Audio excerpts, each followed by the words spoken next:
आज आपण बनवणार आहोत तुरीची पौष्टिक अशी उसळ. हिवाळ्यामध्ये खाण्यासाठी खूप छान असा हा नाश्ता आहे.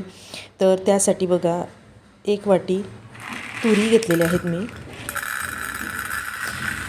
ह्या तुरींना आपल्याला रात्रभर छान पाण्यात भिजत घालून ठेवायचं आहे आणि भिजत घातल्यानंतर त्या छान फुगून येतात आणि त्यानंतर त्यांना आपल्याला कुकरमध्ये 3 शिट्या होऊन 3 शिट्या होऊ द्यायच्या आहेत. त्यामध्ये मीठ घालायचं जेणेकरून त्या खूप रुचकर लागतात.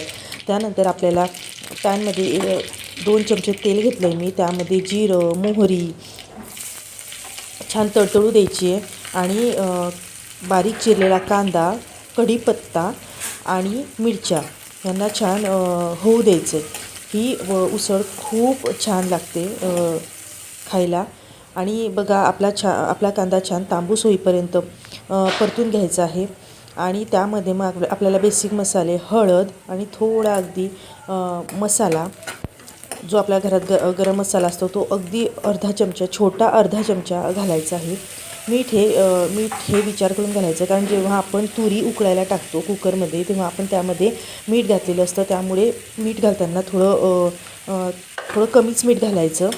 आणि तुरी शिजवताना जर आपण मीठ घातलं ना तर त्या तुरी खूप छान मिठाच्या पाण्यामध्ये होतात आणि खायला रुचकर लागतात.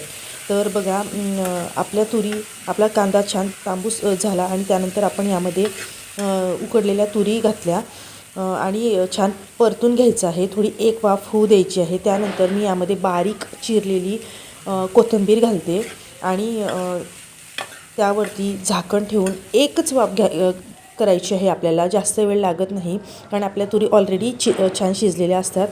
यावरती झाकण ठेवून एक वाफ काढून घेऊ. तर बघा झाकण ठेवलं आहे आणि अगदी 1 मिनिटानंतर आपण बघतोय तर आपली तुरीची उसळ खाण्यासाठी रेडी आहे. तर ह्यावरती तुम्ही लिंबू पिळून घ्या. खूप